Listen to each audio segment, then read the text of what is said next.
Out of the shadows of the past, as from a faded tapestry of time's procession, slow and vast, I step to bid you bear with me, the while your fancy I engage, to look upon another age. An age when on the human tide the plumed wave of chivalry rose to its summit, sweeping wide across a nation's mighty sea. France never shone a brighter power than in this high, romantic hour. So come with me to France of old, to fiery days when hearts beat high, when blood was young and hate was bold, and sword crossed sword to do or die. For love and honor gloried then, and friendship reached its peak with men. Friends were friends in those brave days. Athos, Porthos, Aramis, aye, graved our hearts with a mystic phrase, bound our lives with a mystic tie. Come, stir your soul with our ringing call of all for one, and one for all. Come on! Come on! Come on!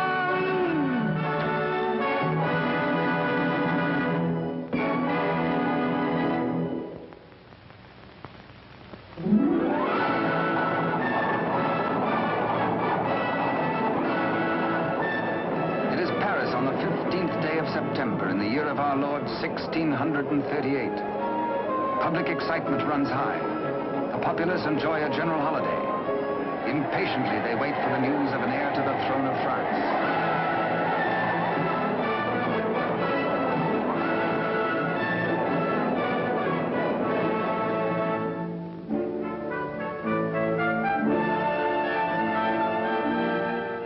His Majesty Louis XIII, King of France.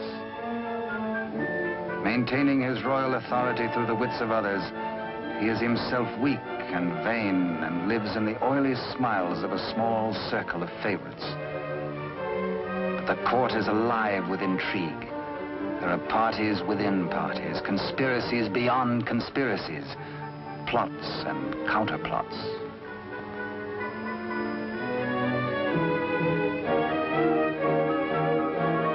His Eminence Monseigneur the Cardinal, Duc de Richelieu. He is the greatest statesman of the day and manipulates the strings which guide the king. His is the real power, subtle, cunning, and often ruthless. Still, no one questions his devotion to the glorious kingdom of France.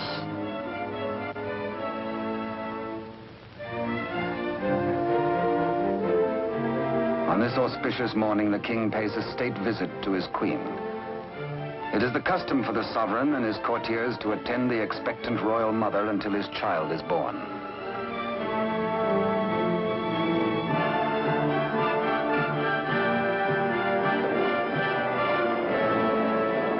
D'Artagnan, of the king's Musketeers. Relieved of his duties at court for the day, he hurries to the home of his sweetheart, Constance Bonacieux. Constance is seamstress to the queen and is expected at the palace, so she cannot tarry long.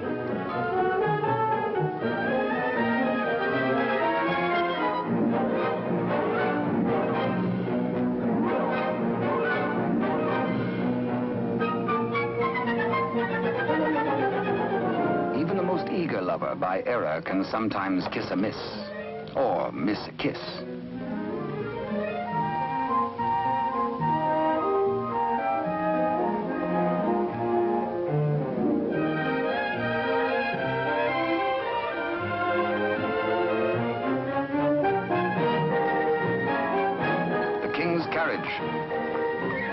It arrives for Constance.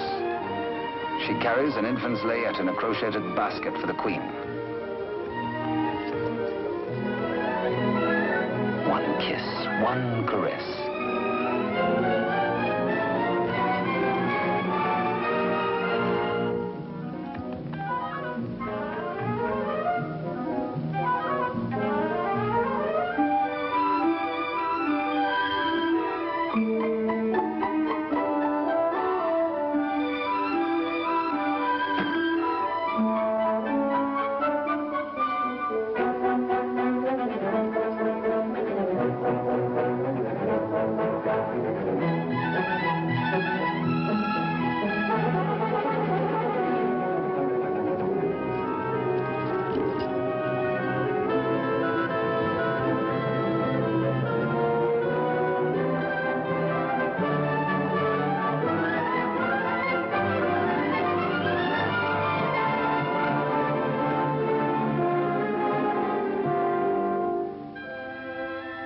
A kiss truly is a delicate plant requiring privacy to grow into a tender blossom, the dream of all lovers.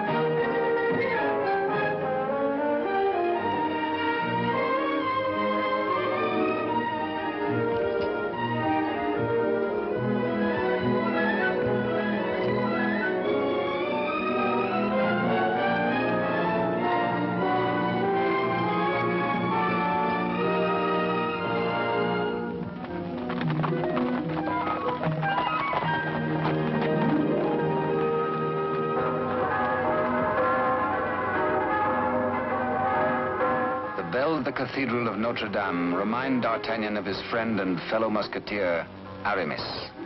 He might be in danger.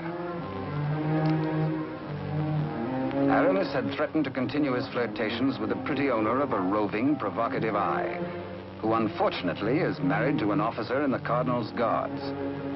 The guardsman naturally resents these attentions from this musketeer, but is restrained. Has not the Cardinal forbidden these duels with the King's Musketeers? Hola! The famous battle cry of the Musketeers. Instant help comes from the most fearsome steel in the kingdom. Huge Porthos, brave, strong, a King's Musketeer. And Musketeer Athos, gentle Athos, yet a deadly swordsman is able to kill with his left hand as with the right.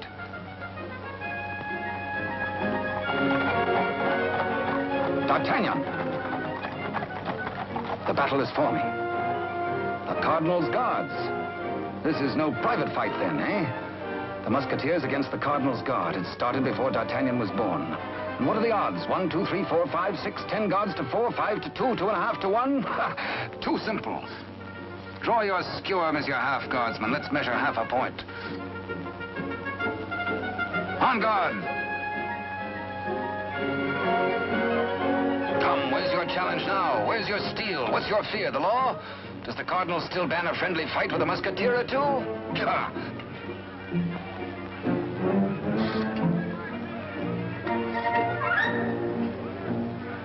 Porthos, as always, is thirsty.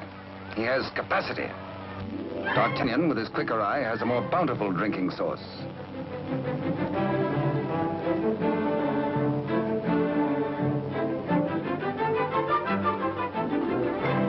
Porthos can put out a hand and pick up the pot he's slavers for. Why waste energy walking?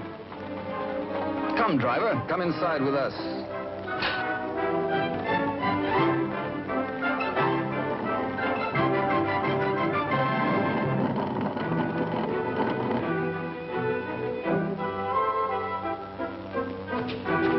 The old driver swears his wagon is damaged. His master will skin him. His horse is loose. He has a terrible wife. He has trouble.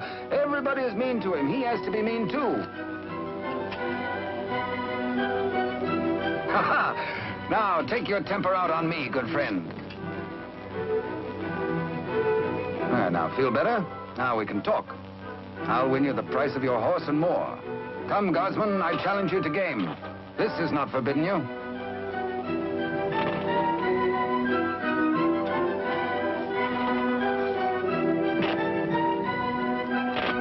The dice are kind. Here's 20 times your price.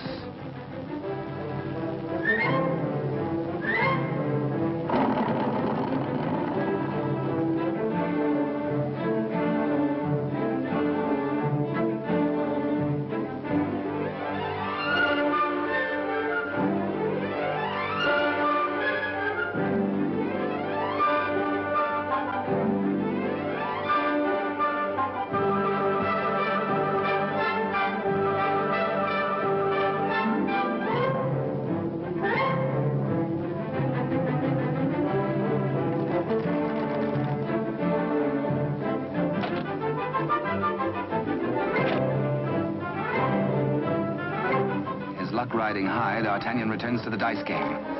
Laughing and playing a while longer, he wins hands down from a fat-headed guardsman while waiting for the late evening rendezvous with Constance. Porthos, too, has women on his mind.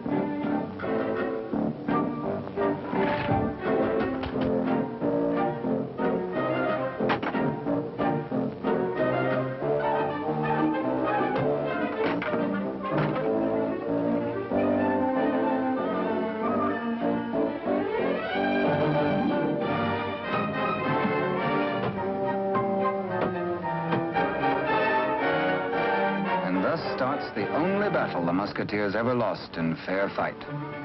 Of course, it has to be with the fair sex.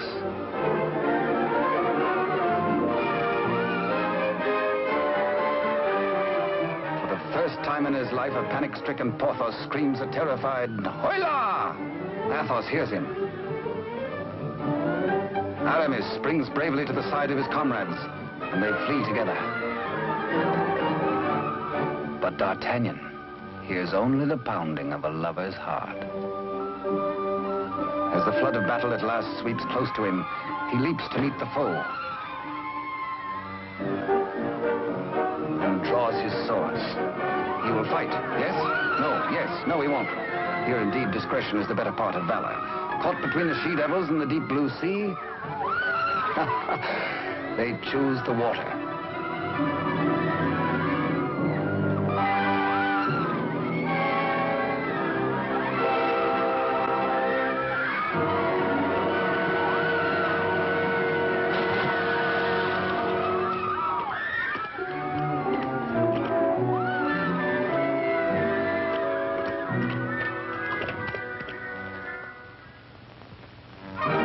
Next morning, the city is in ferment.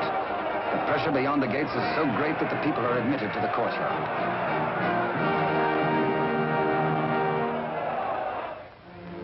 Adjoining the Queen's apartment, Constance prepares the layette.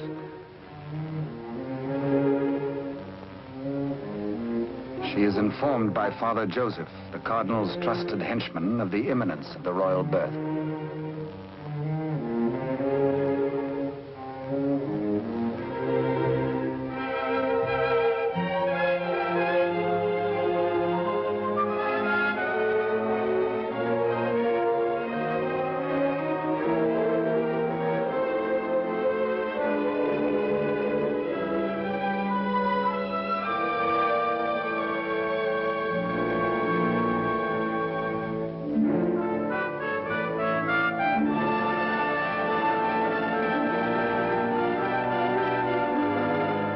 And so a prince is born to France, one day to become Louis XIV.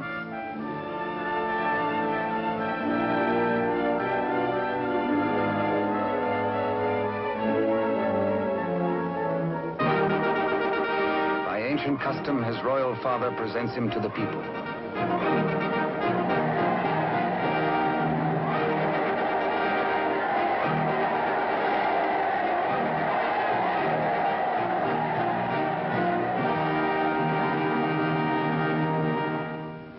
But in the Queen's bedroom, another cry is heard. One of those rare turns of destiny.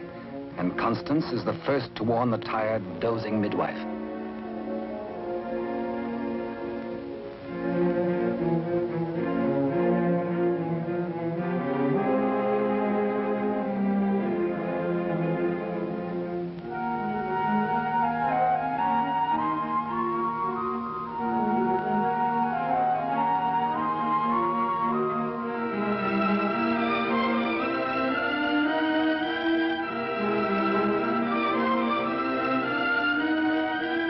Father Joseph grasps the vast consequences of this extraordinary event.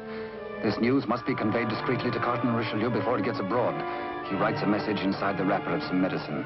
He intends it for the Cardinal's eyes alone.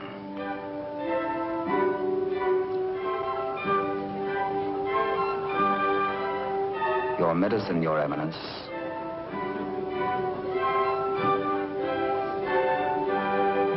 Duke de Rochefort, conniving head of the most powerful faction in court, working always in self-interest against the king and cardinal, pretending loyalty to both.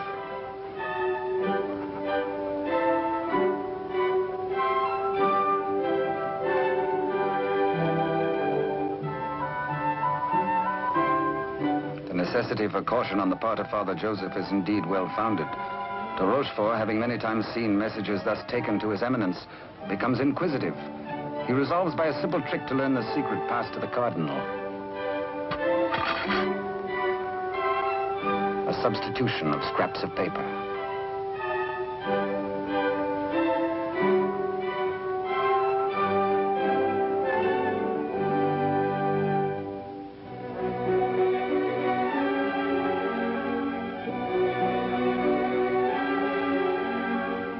Cardinal realizes that enemies of the regime can do irreparable damage. 2 heirs to the throne. 2 rival parties of courtiers. More quarrels, more bloodshed. Poor France, helpless, torn between 2 factions. The secret of the twins must indeed be forever guarded if France is to have peace, and if he, the cardinal, is to retain his power.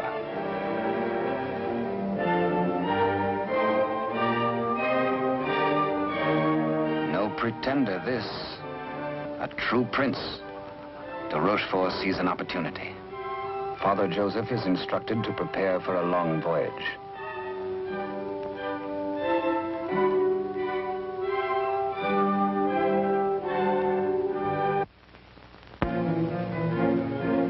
The cardinal has a plan. He sends a page to summon de Rochefort.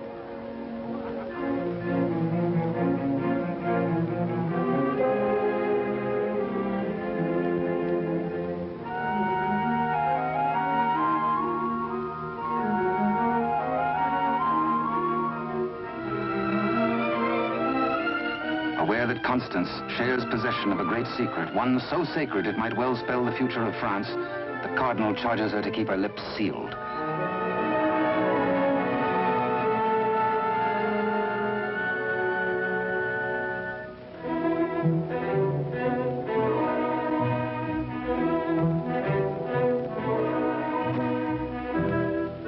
Richelieu entrusts the wily de Rochefort with Constance's safety.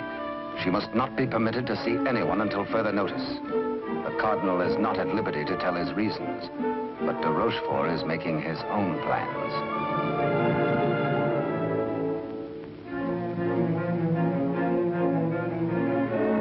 In accordance with the cardinal's command, Father Joseph, accompanied by the midwife, secretly takes the twin away to the Spanish border. The child shall be raised as a commoner with no knowledge of his royal birth.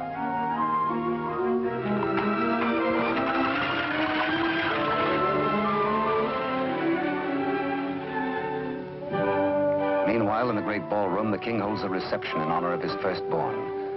Had he known the cradle should have held 2 sons, he might have been less self-satisfied with the cardinal's congratulations.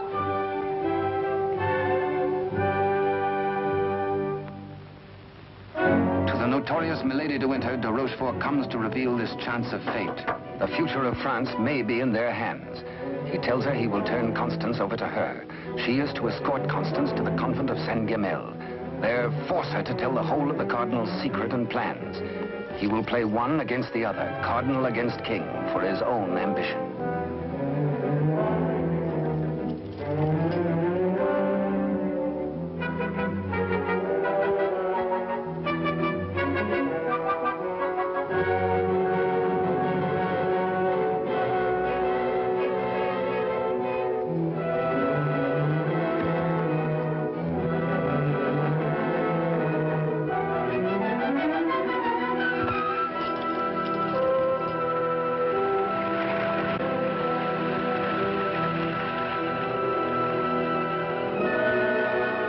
Constance to be...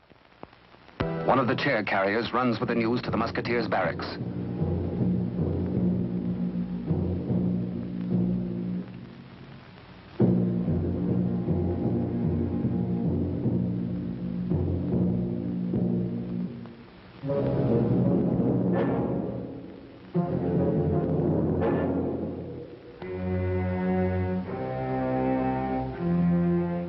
D'Artagnan, wake up! Constance taken by force, by de Rochefort.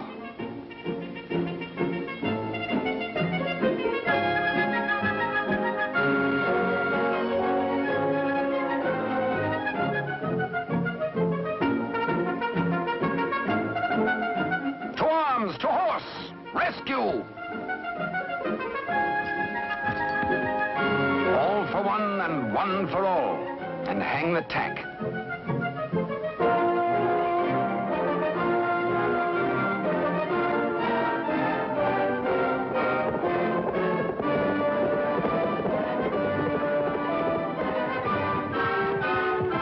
The wily cheat is in no mood to cross steel with this angry Gascon bent on justice.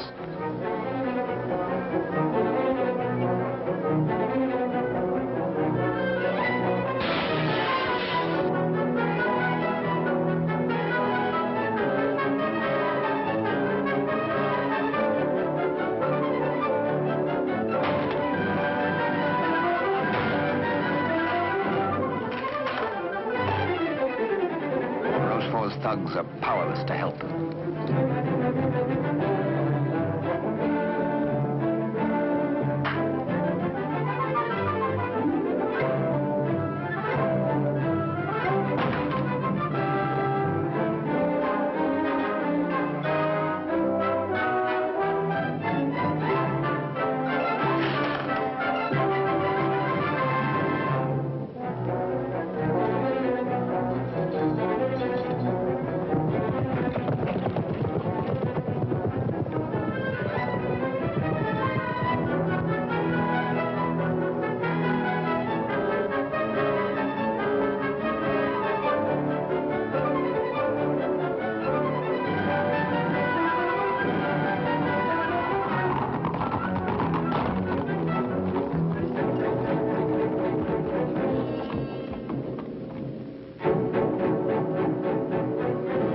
Rochefort is stubborn.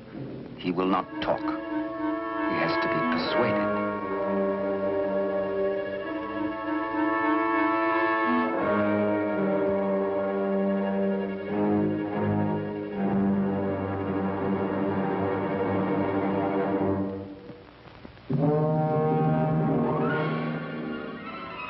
Probe goes on. Where is she? Where is Constance? Talk or fall 200 feet to the bottom of the well. Talk or die.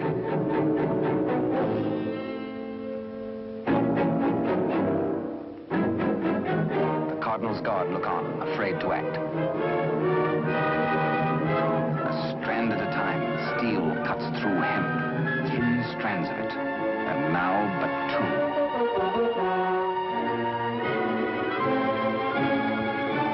Now 1. De Rochefort breaks. The convent of Saint-Guerel.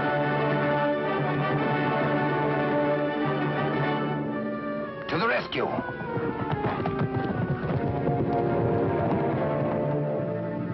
A stableman granted audience with the Cardinal tells of de Rochefort's trickery and capture and of Constance's abduction by Milady de Winter.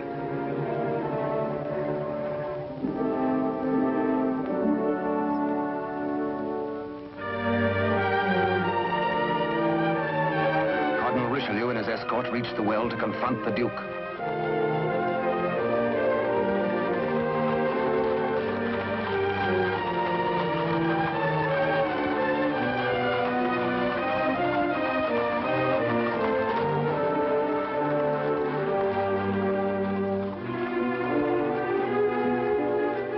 Accused, exposed, a nervous, bedraggled penitent. He confesses that he has indeed played traitor.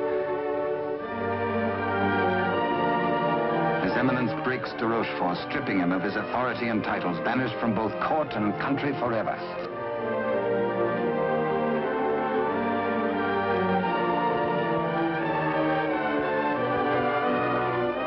Fearing for the safety of Constance, the Cardinal speeds in pursuit of Milady de Winter.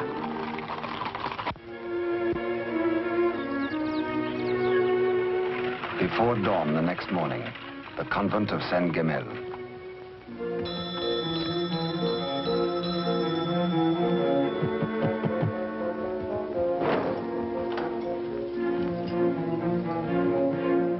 Milady de Winter assures the unsuspecting nuns her prisoner is an enemy of the state, to be confined to the convent on orders of the Cardinal.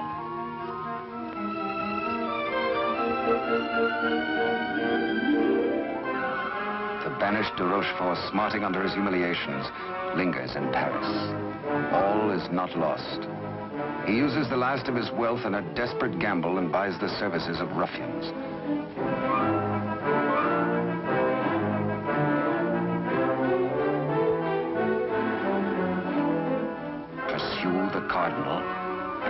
assassinate him. Next, find D'Artagnan and his 3 Musketeer friends and put them to the sword.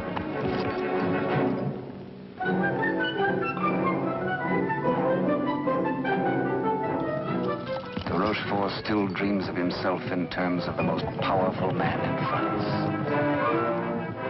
The path to power is open if Milady de Winter secures the secret from Constance.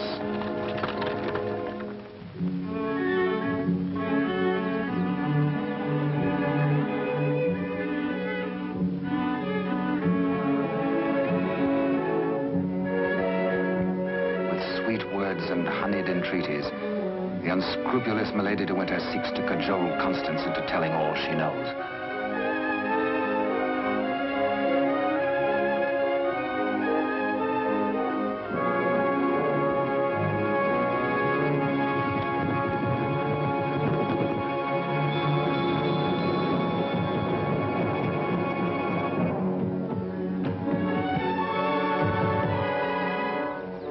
No, Constance Bonacieux is not here. But he hears her voice.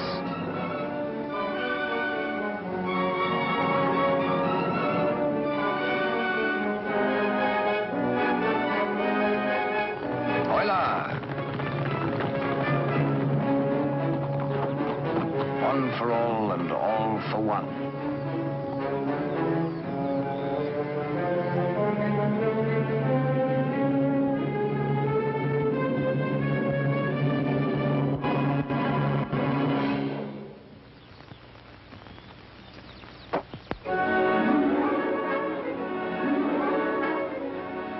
Mark of the public criminal, burnt by a branding iron into her flesh, a sign to all.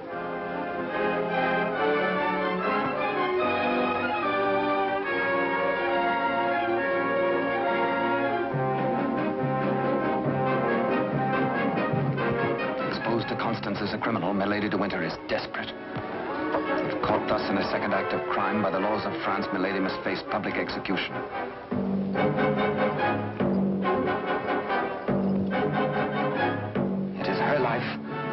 Or that of Constance.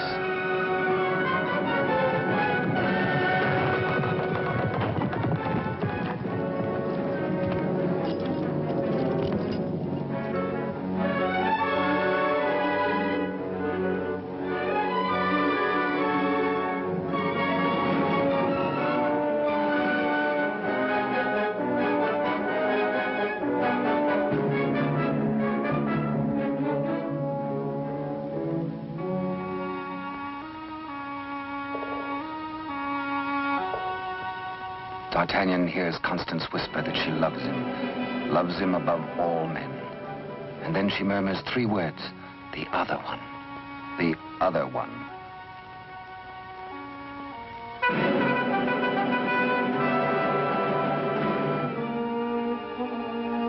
D'Artagnan strains to hear the faint pulse of her words, but Constance dies. The Musketeers take Milady de Winter to her punishment.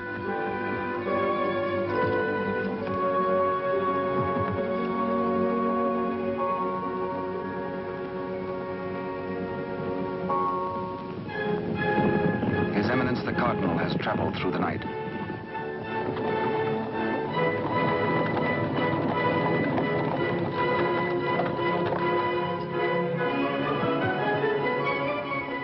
He hears the dreadful news from the Mother Superior. Constance is dead.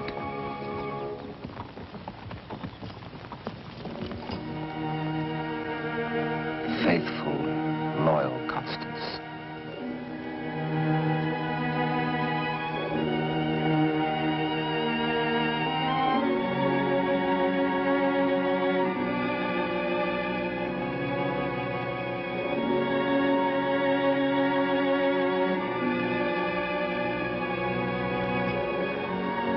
Arrest the murderess, Milady de Winter, and all in concert with her.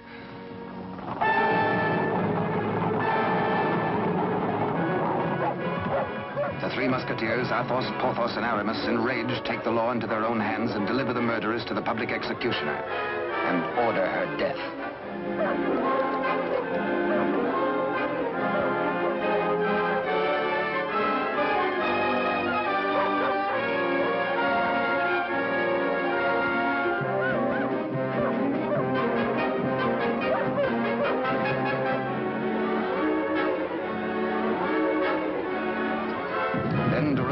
cutthroats close in on the Cardinal's troop.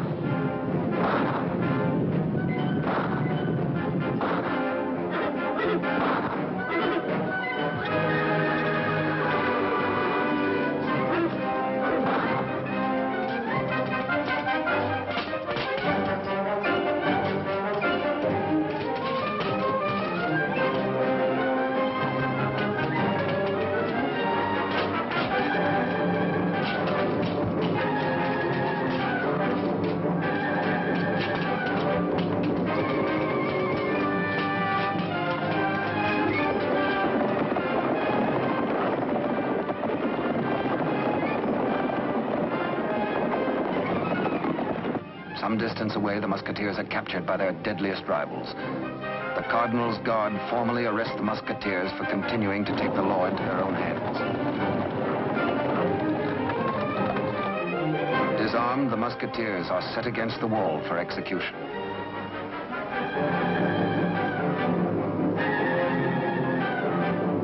Your guards would take the lives of my friends. Single-handed, they shall have revenge. The Cardinal asks a moment to ponder. Constance dead. A murderess executed.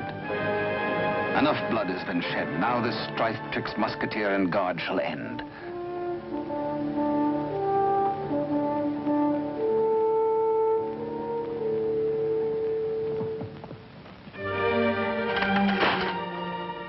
D'Artagnan's plea saves his friends, but there's to be a harsh penalty. Richelieu's plan concerns the state, and these continuing disputes between his guard and the King's Musketeers. The four Musketeers must separate, never to come together again on pain of death. His judgment, oh, a sorry day. The Musketeers are banished, each to his own province, never to visit Paris again, nor set foot beyond the bounds of his own fields.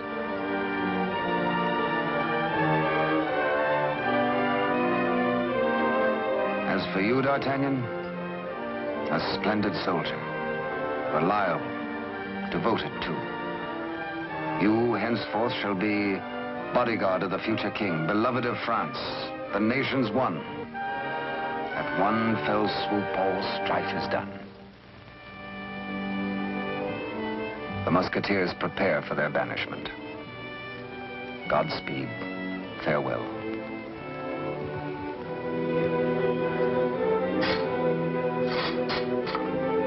Eternal friendship, it shall not pall. All for one, and one for all.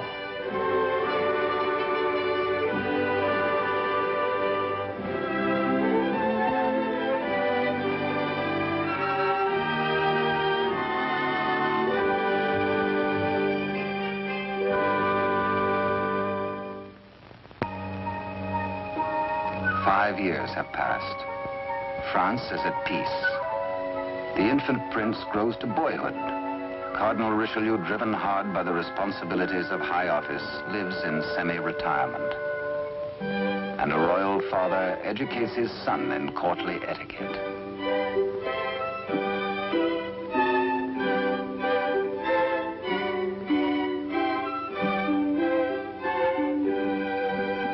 In failing health, His Eminence lives in hourly expectation of death, troubled by word that the second twin bears an identical likeness to the heir.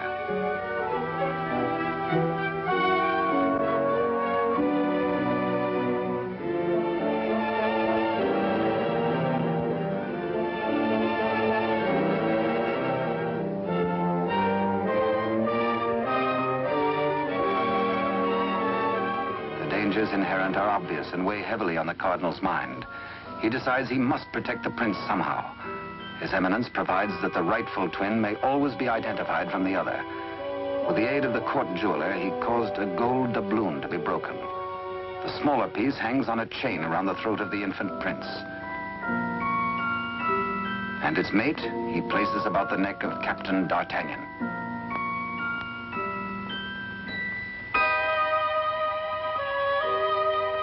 And so, by joining the pieces, the true heir to the throne of France and the prince's first guardian are known to one another for all time. He starts to say, "I hold a secret." but the chill hand is upon him.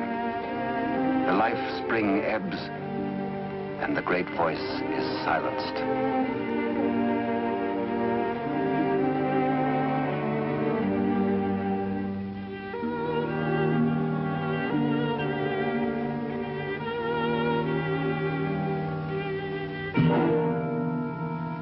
A great statesman passes into history. The church loses a noble servant, and the ship of state is without its pilot. What was this secret that Richelieu and Constance shared? The other one.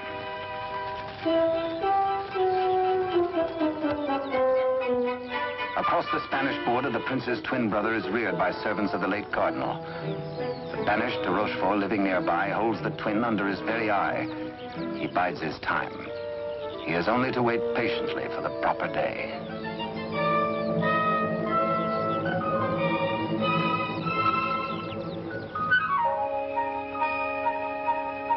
Upon the death of Louis XIII, the heir to the throne, or the Dauphin as he was called, became France's King Louis XIV. Both he and his twin had grown to manhood. The brothers are alike as two peas in a pod.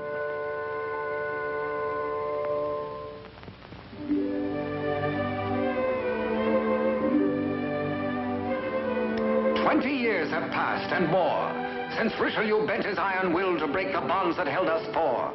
But Porthos, Athos, Aramis, I will ride once more. Once more we'll heed the clarion call of all for one and one for all.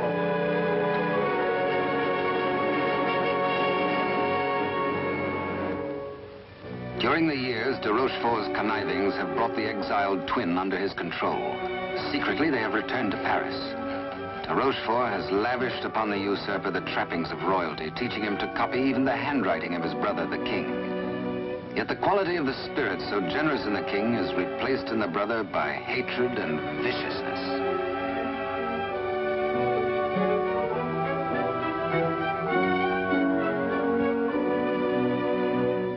The king's valet, a de Rochefort spy, brings long-awaited news. Within the week, an older D'Artagnan, after a lifetime of loyal service, will retire and leave the court. The young king will be without a bodyguard. Every detail of their plan has gone over. The map, the sentries to overpower, the secret approach to the royal apartment, the signals.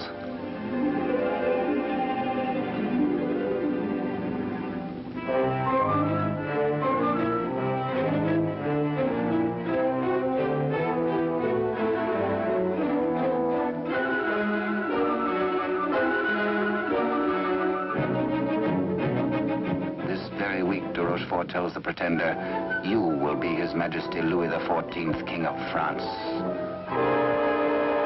Louis XIV, King of France, spends D'Artagnan's last day in fun and gaiety. The king has applied himself to an education in horsemanship, sportsmanship, and swordsmanship. No two men were ever closer, except they were father and son.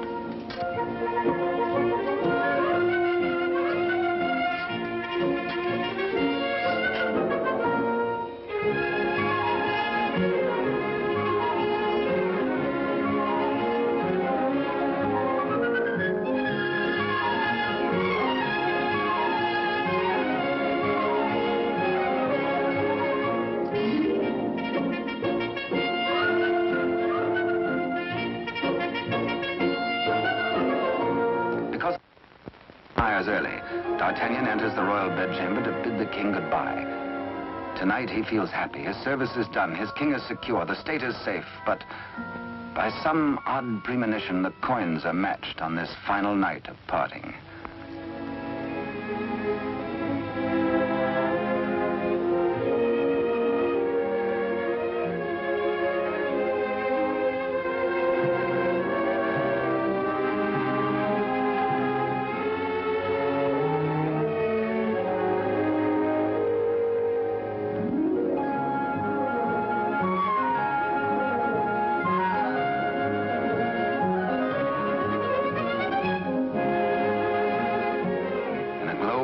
Memories of a delightful evening with the king, Captain D'Artagnan arrives outside his lodging and is amazed to find himself beset by ruffians. Angrily, the Gascon plans his battle. First, he deals with the dagger man decoy, sticks him with his own blade, throws the man's cape to the edge of an open sewer, places his own cape over the decoy's body, and fires his own pistol. Aye, up, on to the balcony.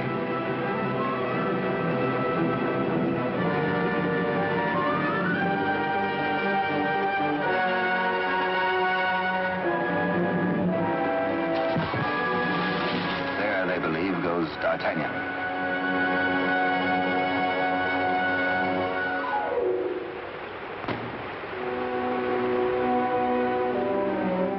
Thoughtful D'Artagnan returns to his lodging. For a peaceful man to be waylaid on a city street is something new. He had spent the evening with his king. He reflects. Has the palace discipline been slackening too? Sentries were not where they should have been. His soldierly heart is disturbed for the safety of his king.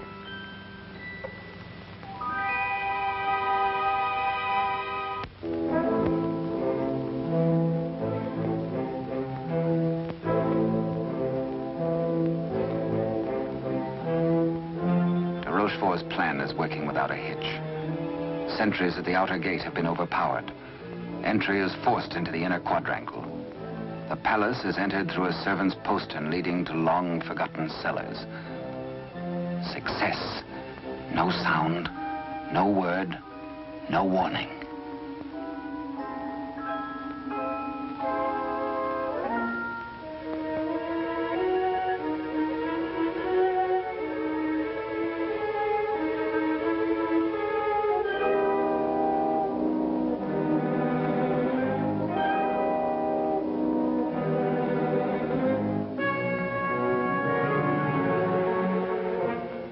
The pretender waits impatiently below for the deed which will make him king.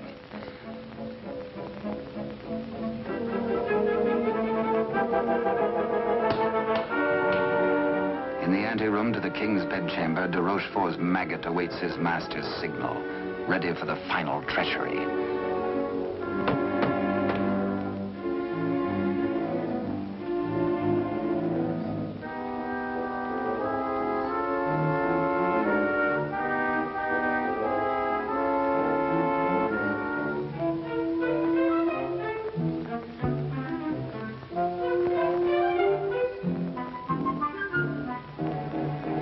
And a little after 11 o'clock on this fateful night, in one tragic moment, France loses her rightful king.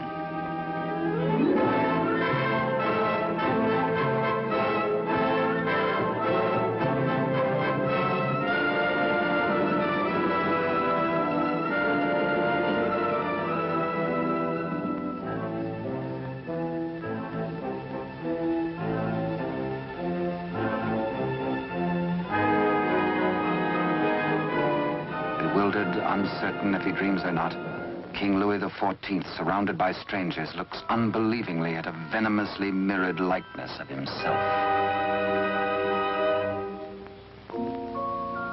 The usurper watches his royal brother with a lifetime of hate. De Rochefort's plans have been cleverly checked and double-checked. He means to hold the true king a prisoner as a threat over the head of the usurper should he rebel against his commands. At de Rochefort's order, his cohorts strip the king of his night attire and in exchange dress him in the usurper's clothes.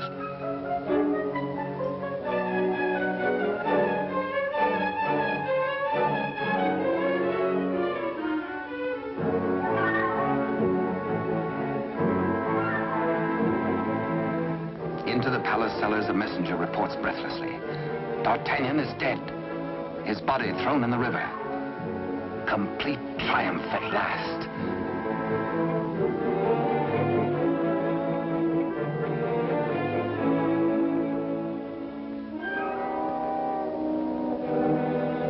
An iron mask, an invention of the devil.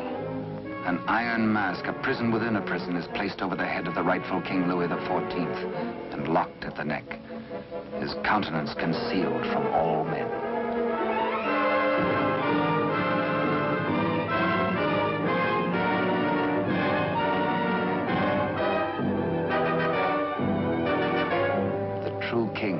led away.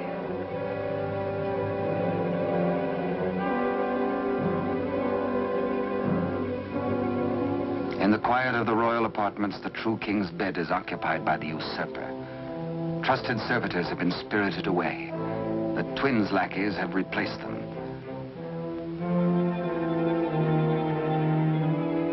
De Rochefort's plan is complete. Poor France.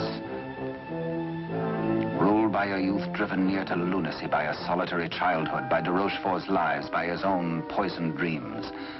Truly a madman.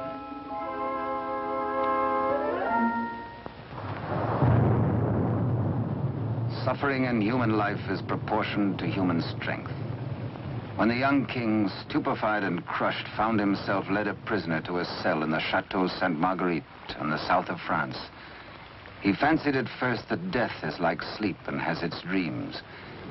He believed himself to be a spectator, a palpable phantom of his own suffering. A torture the more terrible since it might be eternal. Eternal death. How can I have died? I am a king, yet not a king, enthroned upon a funereal couch. No, no, dear God, do not punish me who have done nothing. Why am I thus punished? Like a cloak, the chill of the dungeon falls upon his shoulders. So dwells the real Louis XIV in a living hell to remain thus the rest of his days.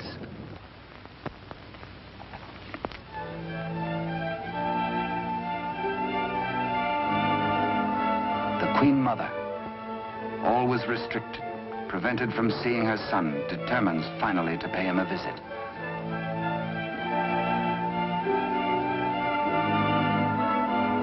In place of the affectionate and courtly Louis XIV, to her horror, she finds herself repulsed. Doubts, again doubts. What strange malady besets my son? She thinks again of the other one. De Rochefort hurries to the king's apartment, fearful that a mother's heart has sensed the truth. In pretense of humility, he asks the Queen Mother to leave affairs of state.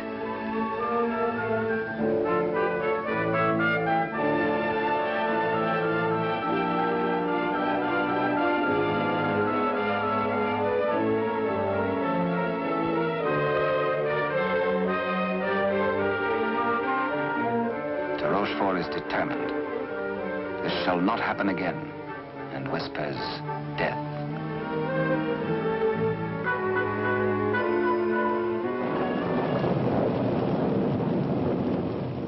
Day by day, night upon night, the prisoner prays for some way to get word to D'Artagnan. A heaven-sent fisherman hoves to.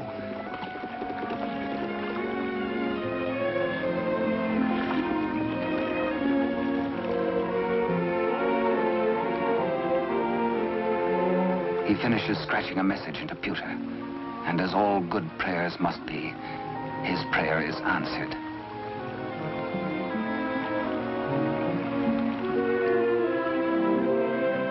Millet and mackerel are running, and then a catch, apparently from heaven.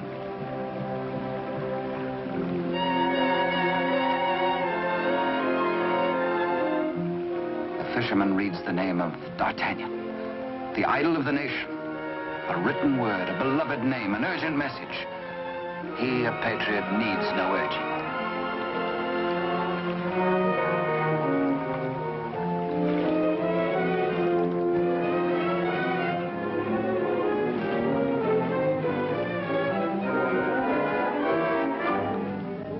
Paris goes about its daily affairs, unaware that its rightful king languishes in prison, and the Queen Mother herself faces death as the humble fisherman hastens to D'Artagnan's home. D'Artagnan stays on in Paris, and to his hurt amazement continually finds himself barred from the court. Day by day, week by week, audience with the king has been refused him. The fisherman blurts his weird news. A story hard to believe. A lonely castle which D'Artagnan knows like the palm of his hand. A prisoner in an iron mask behind its bars. But the signature, An etching of a coin that fits his own exactly.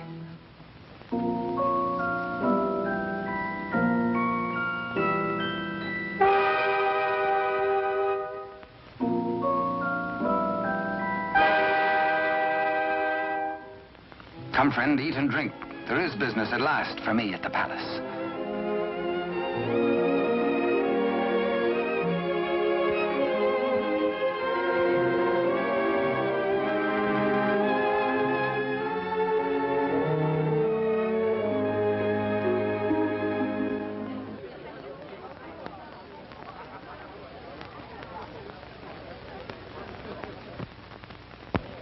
Threading his way through the perfumed route of the court's chattering idlers, D'Artagnan finds himself a stranger in a strange atmosphere.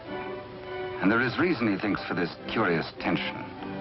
To Rochefort and the king. This cannot be the boy I helped nurture into manhood. This is not the face of my king. Those are not his hands that risked neither parried steel nor engaged a point. What's been happening at court? De Rochefort's back in favor, a disgraced exile once more sporting about the throne room in the king's presence. D'Artagnan is amazed and shocked. But a further shock is in store. A chain and coin is passed to de Rochefort. If he can believe his eyes, in all the years he served the king, they never left his royal person. He overhears a snatch of conversation. The other one. And suddenly he hears the dying voice of Constance. The other one. The other one.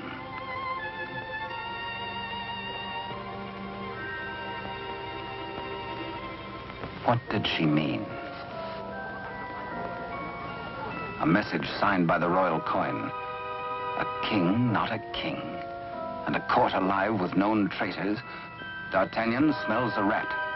But a rat has seen him and gives warning. The palace guards are alerted. And all exits barred.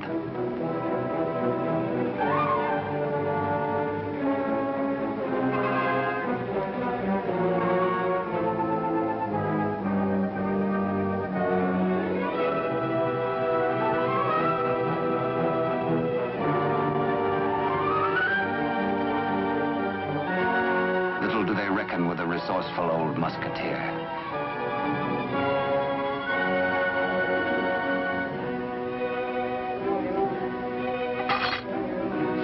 D'Artagnan orders a king's loyal troop to be hurried to meet him at the Chateau Sainte-Marguerite. Couriers are to be dispatched to his old friends, the three musketeers, Athos, Porthos, and Aramis. To arms, musketeers! Your king has need of you. One for all, and all for one. The jig is up. D'Artagnan lives and knows. There's pewter plate. Perhaps even now he has reached the prison gate.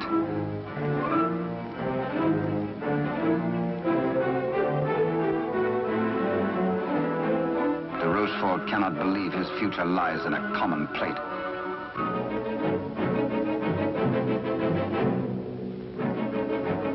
Quickly, he resolves to end all doubts.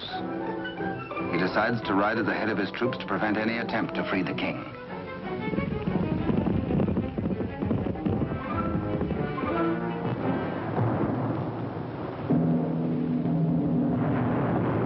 The puzzled D'Artagnan has reached the Chateau Sainte-Marguerite, certain that his comrades will join him.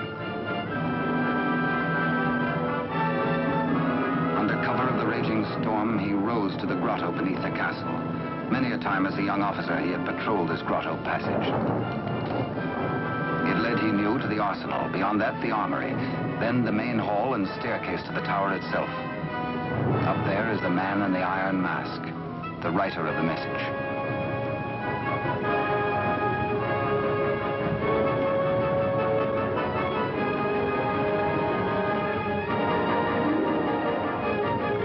Astonishment, D'Artagnan finds the entrance to the arsenal is newly walled.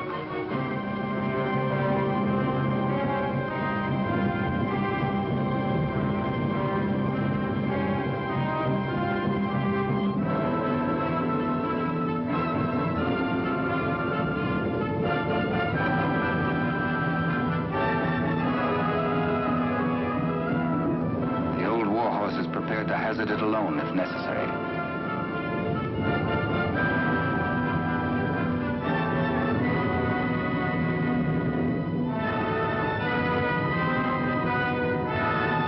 The fisherman returns to the opposite bank to await the arrival of help.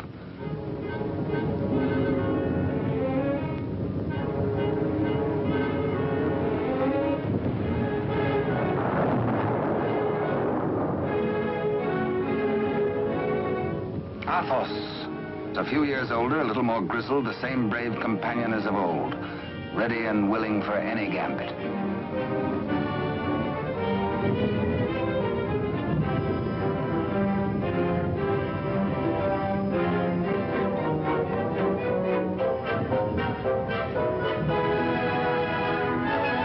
And now Aramis.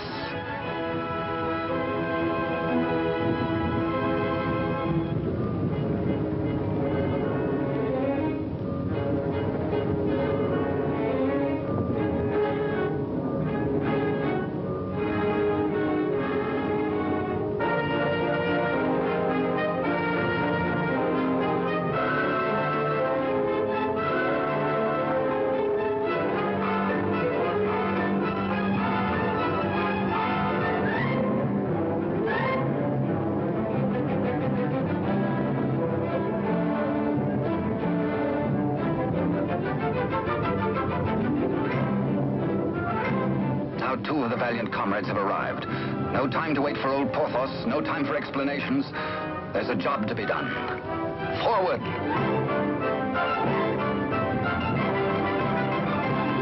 Through the racks of gunpowder barrels to the main hall, and the tower staircase itself.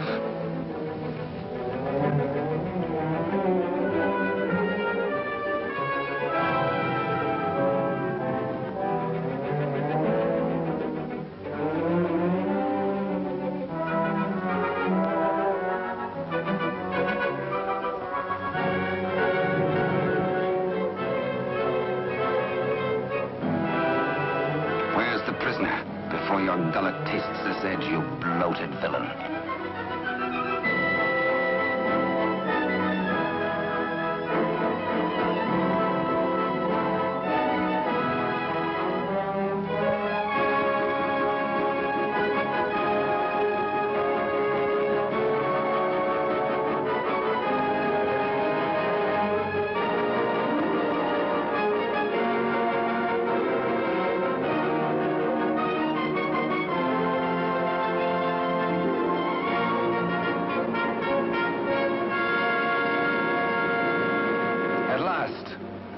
D'Artagnan knows the voice. It is his true and rightful king, Louis XIV, King of France. The castle guards.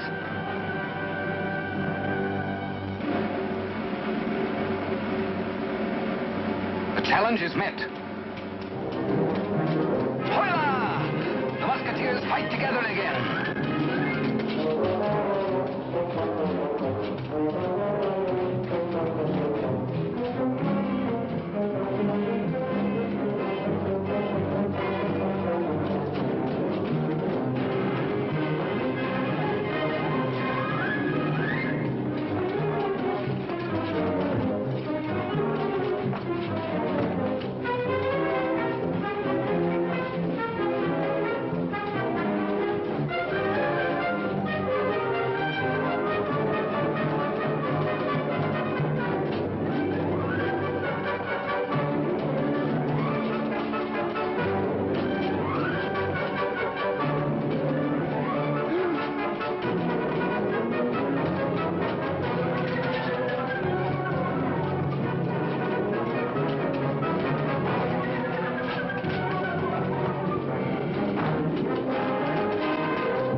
and thirsty as much for the sight of his companions as for a little drop of blood.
All for one and one for all.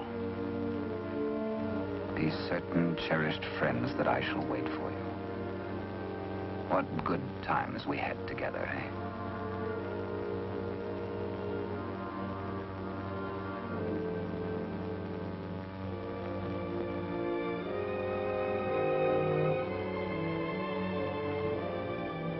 Good Porthos, farewell.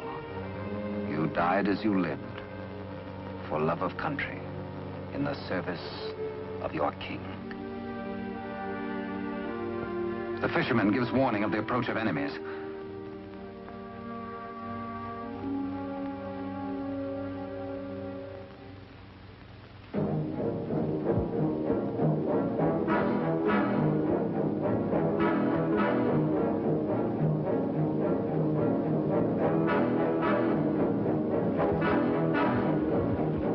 The Musketeers surround the king and gallop off to Paris. Rochefort rides hard in a last effort to keep his house from crumbling.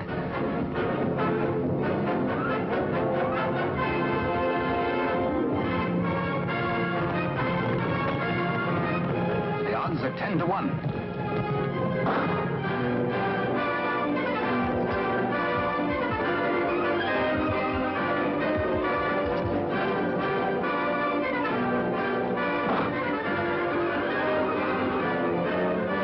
Majesty. On to Paris. Farewell, gallant Aramis. A traitor's bullet struck you down. Meanwhile, Athos crosses swords with de Rochefort.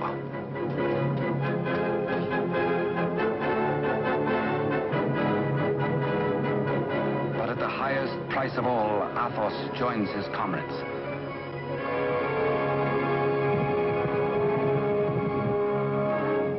Without knowing his own peril, the half-wit, half-king entertains his royal mother at a palace luncheon.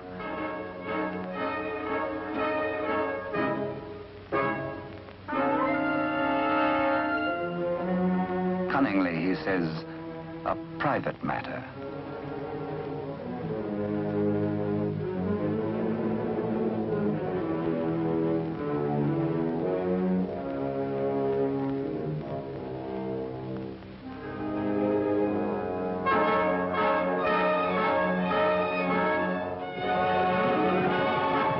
Troops from the palace, friends or foe? Friends. D'Artagnan breathes relief. The king is safe. God save the king!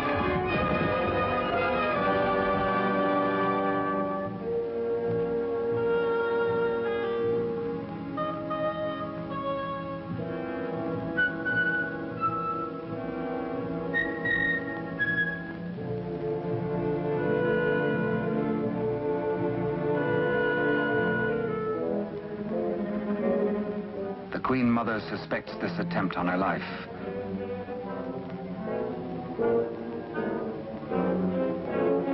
The witch's brew, a subtle poison already responsible for many an agonizing death. Raise your glass, madam. drink to your king, to your country, and its illustrious people. Come, I give you France. Dare she refuse? It is the edict of her son, the king.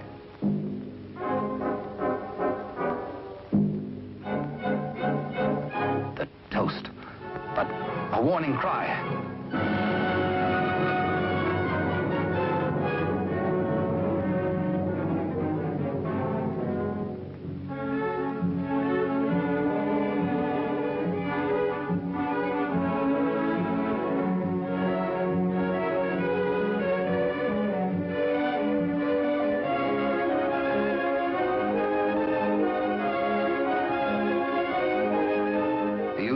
Finally gets his rightful crown. De Rochefort's own damnable invention, the Iron Mask.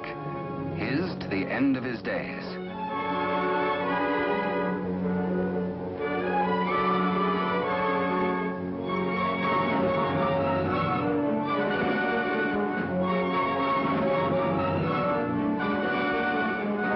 As D'Artagnan pours away the poisoned wine, the usurper takes swift, bitter revenge.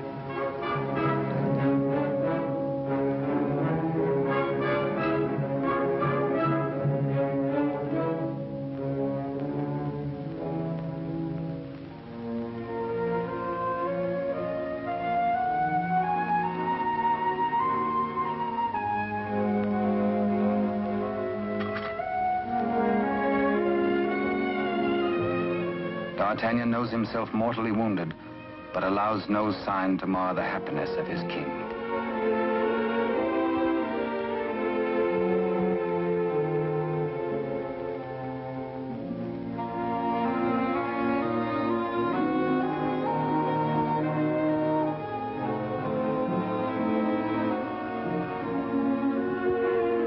Blood, the weapon of the murderer, with crimson evidence on the blade.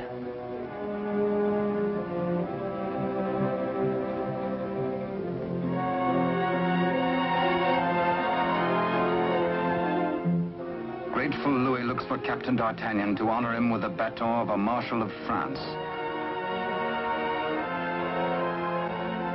But where is the Musketeer?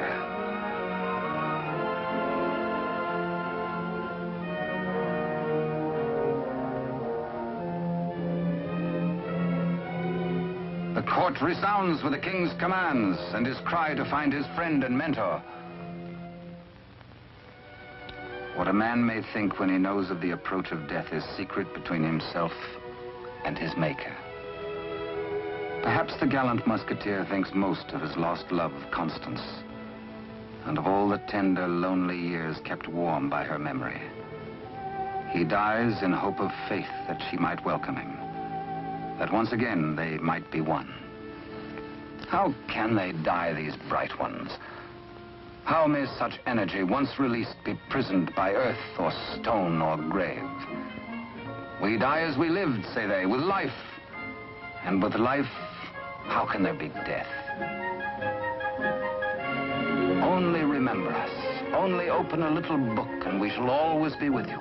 To ride a fine horse, or to cross a sharp blade, or carouse with a barrel, or dally with a maid. Come one, come all.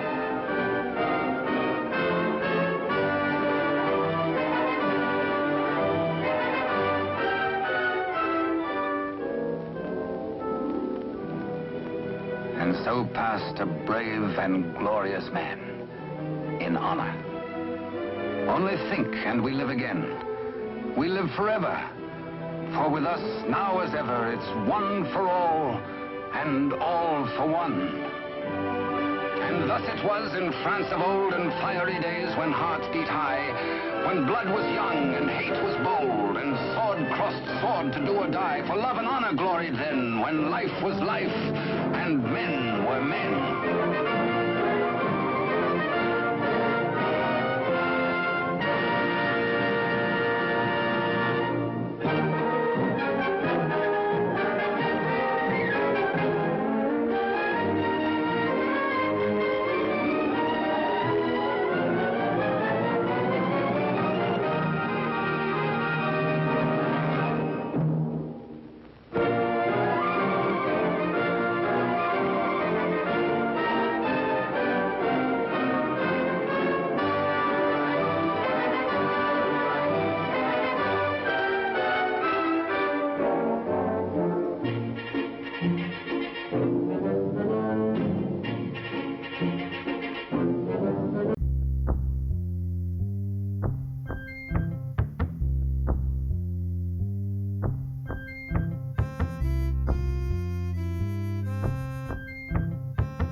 you.